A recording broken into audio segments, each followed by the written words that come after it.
Hey guys, welcome back to my channel. In today's video, we are going to be chatting all about Project Glow Festival, which if you are unfamiliar, Project Glow is a 2-day dance music festival that is run by Insomniac Events. It does take place in Washington, D.C. at the RFK Festival grounds, and it is going to be April 29th and 30th this year. So since last year was the first time it ever happened and I was able to attend, I had an amazing time. All my festival vlogs are up from last year if you want to check those out, just to get a feel of like the location and the stages and how everything went. It does sound like there's going to be improvements this year. It is coming back. It's going to be an amazing time. If you guys do still need tickets, I am selling them through Insomniac. So if you want to use my affiliate link for Project Glow, feel free to grab last minute tickets down below. So in today's video, I'm going to go over some basic facts about this festival if you want to learn more about it. I'm going to talk about what to expect if it's your first time and you didn't get a chance to go last year. And then we're going to dive into the lineup. I'm going to really quickly give you some artist recommendations because there's a lot to unpack here and there's some really great talent this year. So let's dive right in. So as I mentioned, this year the festival is April 29th and 30th, so it is a Saturday and Sunday.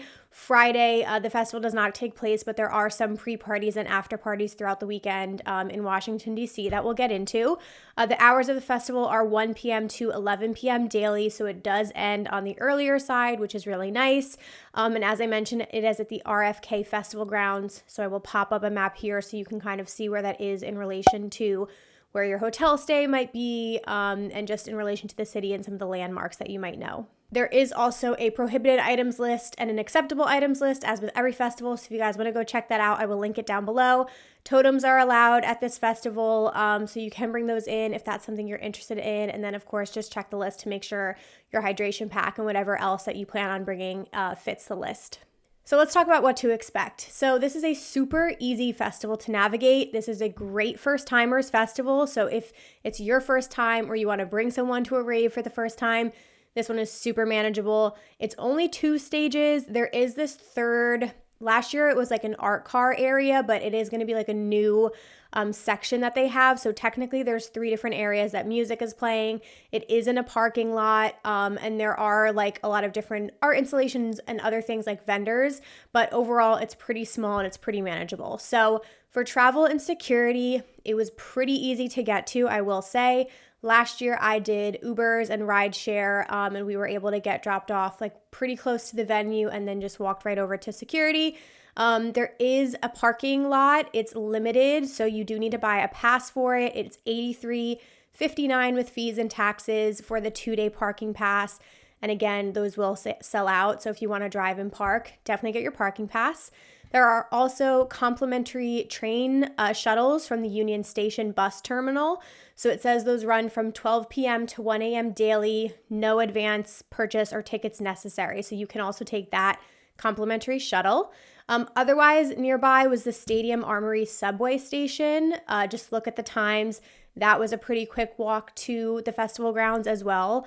So again, you could do rideshare, you could get dropped off, you could park, you could take the complimentary shuttles, or you have public transportation, you can take the subway.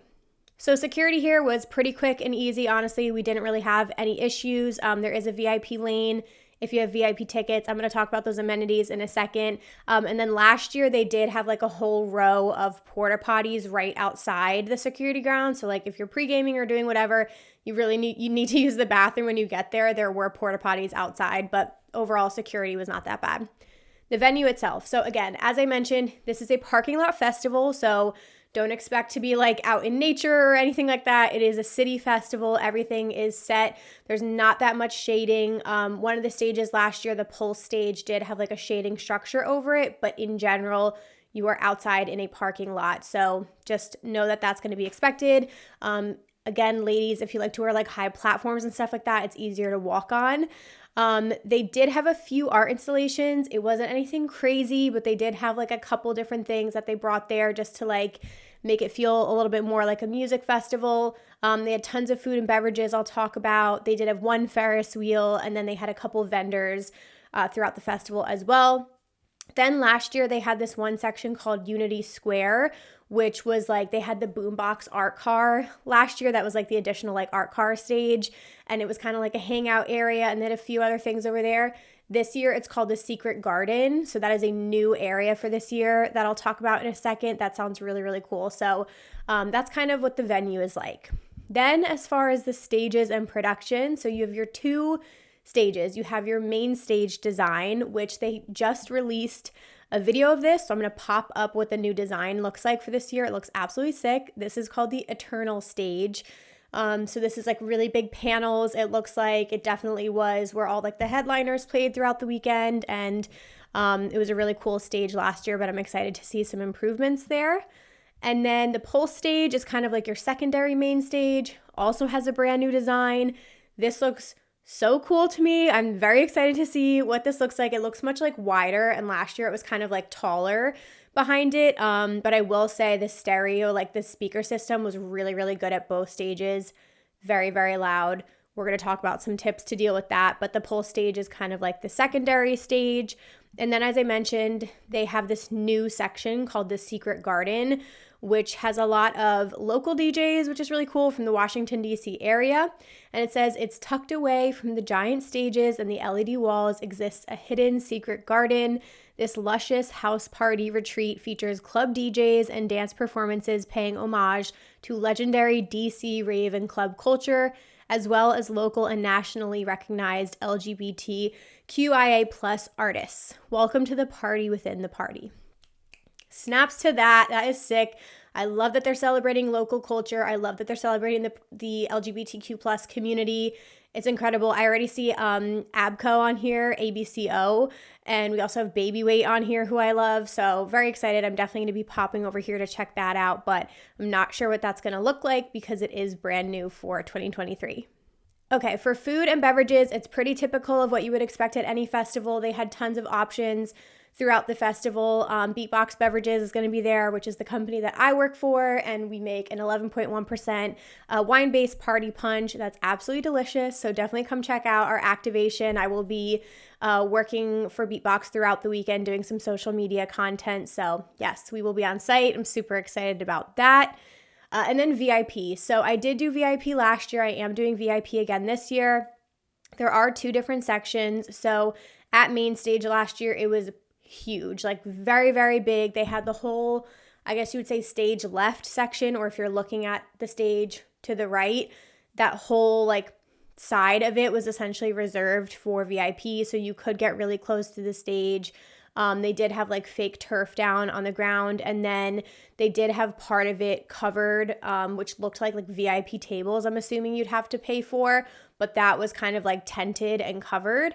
And then they also had like the trailer bathrooms back there. They had food trucks for VIP. They had a beauty bar, like a concierge service. So they did have a lot in the main stage VIP area. And then in the Pulse stage, it was much, much smaller, but it was also roped off. There was like 1 or 2 food trucks in there. And it was just nice to obviously like have a little bit more space. But yeah, if you guys are doing VIP, you do have those 2 options at both of the stages. Plus, like I mentioned, the separate security line, like fast pass lane to get into the festival. And then really quickly leaving the venue. So overall, I would say it was pretty easy to leave this venue. There was a little bit of a wait for Uber and Lyft to go home. We ended up leaving like a little bit before the festival ended, so we didn't wait until like 12 a.m. to leave with like everybody. We left a little bit before, maybe like 11:35, 11:45. And I think we maybe waited 20 minutes for an Uber, so it wasn't too bad. The second night, we ended up taking the subway from the Stadium Armory. So again, we walked over there and got on the last train out of there. So that's just one thing to note. Make sure you are looking at the times of the train because we almost missed getting on it, and that was the last one leaving that station, and the entire train station was absolutely packed with people. Like you literally couldn't even move on the train. So just know you have options to leave the festival, but it is going to be like a little bit packed when you're walking out. The other thing I'll mention, I will link to the pre-parties and after parties. Not a lot has been announced yet, but I do know the pre-party on Friday at Echo Stage is Griffin. I did the pre-party last year. It was Slander. That was really, really fun. It was my first time at Echo Stage. Absolutely insane venue, so I do recommend that. But there are other bars and clubs throughout DC if you want to do something else. So I will link all the information for the pre-parties and after parties that have been announced if you guys want to get tickets to anything. Okay, super quick tips. I'm going to run through these. I have my top 10 tips for Project Glow. Number 1, I would say hit up a pre-party on Friday night. It's really fun just to kind of like kick off the weekend. Like I said, Echo Stage is a really, really cool venue, but just in general, if you're going to be visiting the area, I think it's a good thing just to kind of like get out and check out the nightlife scene in Washington, D.C. So definitely do a pre-party or do an after party.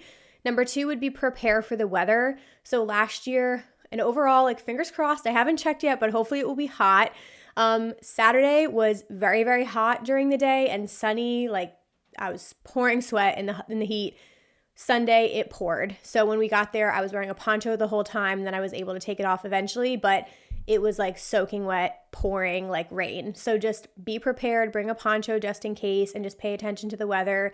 If you need to, they have lockers. So you definitely could rent a locker and throw like a rain jacket in there or like a sweatshirt for at night if you just want to like cover yourself up going home. But number 2, prepare for the weather. Number 3, definitely bring earplugs. I cannot stress enough how loud it was at the Pulse stage, especially in the VIP area. Like our whole group just looked at each other and could not believe how loud the speaker system was. It was insane. So I used the Loop earplugs, the Experience Edition. That blocks up to 18 decibels of noise levels, and you can still hear the music like perfectly clear, but it really, really protects your hearing.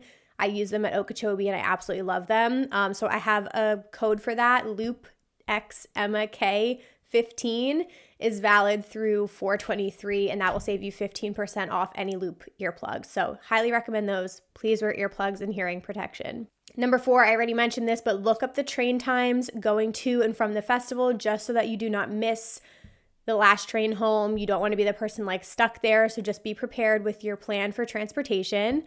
Number 5, rave mom tips. Please wear sunscreen, protect yourself from the sun, bring sunglasses or a bucket hat just in case it's going to be really, really hot. Like I mentioned, there isn't a lot of shade. I don't know if the Pulse stage is going to have that shading structure again. It was nice last year, but again, you're in a parking lot. There really was no shade at the main stage at all.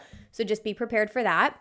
Number 6, bring a hydration pack. There are free water refill stations, so take advantage of the free water. Again, it's hot. You're going to be dancing, sweating, all of the things, so make sure you're staying hydrated. If you guys want links to my lunchbox codes, it's Kapotes to save you $11 off the lunchbox pack, or code EmmaK to save you $5 off the snack or sling pack. So that will all be linked below with all my affiliate links. None of those, you guys don't have to purchase anything if you don't want to, but if you do want to purchase something through me, those are all the products I absolutely love and recommend, so I will link them down below. 7, I would say leave the festival a little bit early if you plan on getting an Uber. If not, again, no worries. You'll probably get something quickly, but I would just leave a little bit early just to make sure you're beating the rush.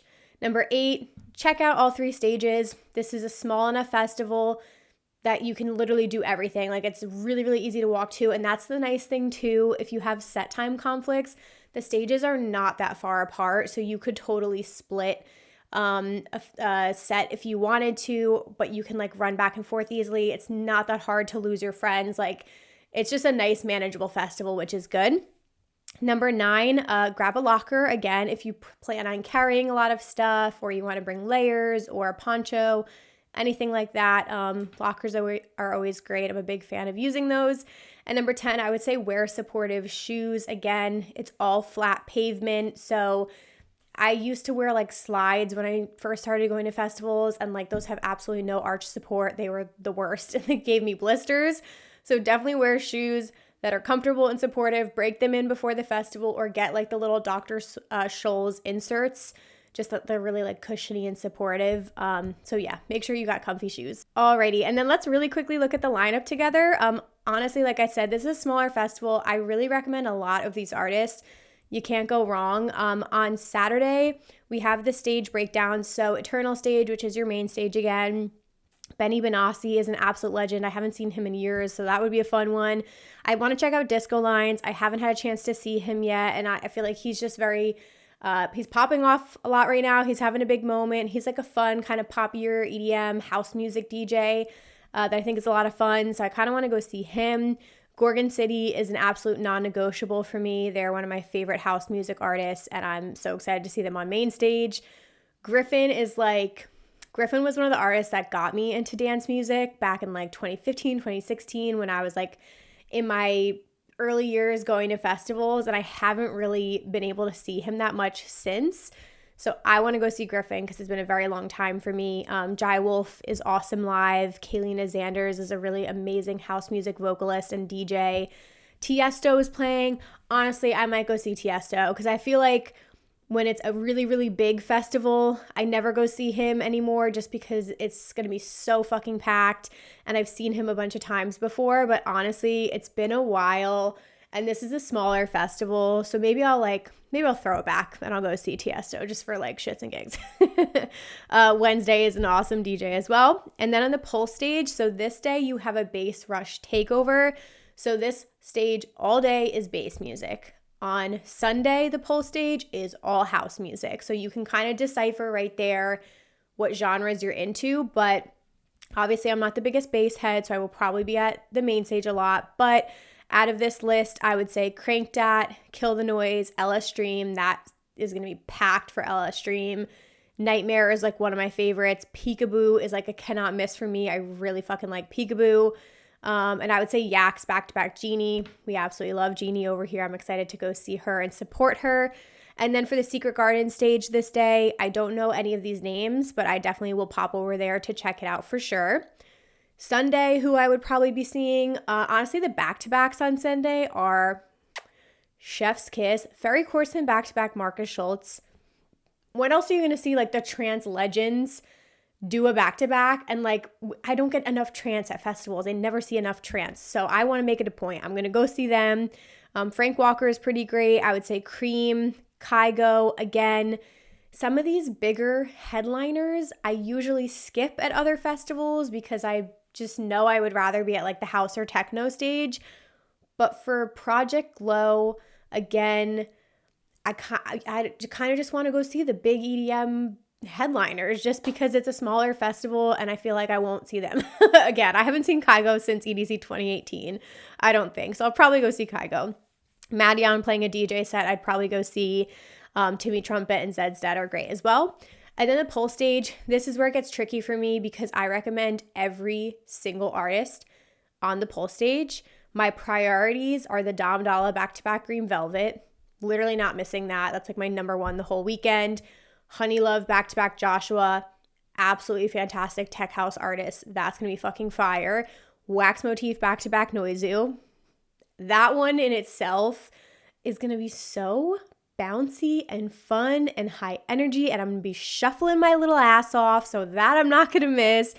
We love Baby Weight, Coco and Breezy I haven't had a chance to see yet. Jay Wara is fantastic.